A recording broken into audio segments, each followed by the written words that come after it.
Okay, we have a VPN UI kit, and I'm trying to actually connect my iPhone to preview it. So we have a bunch of components. This could be better. I don't see any error states. I feel like somebody just takes the same UI kit that has the same issues, like lacking certain components, some issues with contrast and stuff, and just puts it out there on different like niches, which is fine. Wish they had taken care of all these details, but yeah, it doesn't look bad. Doesn't look great either.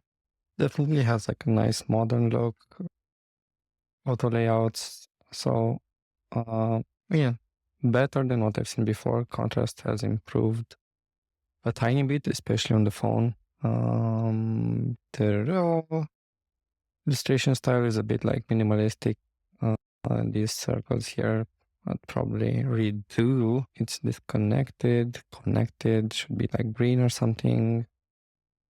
Like that you can do like most of the basic stuff. It skips the setup where you actually connect to the VPN and settings and stuff. But other than that, seems to do the job. You have all the profiles and password changes and stuff. So you could basically use this, especially like the upgrade stuff on different apps. You would not be allowed to actually do this on the phone. You have to go through the App Store. So this is a bit not useless because you can use it on the web. This is an interesting one. Why would I go to history? Can I connect it again or not? Not bad. We're gonna test again.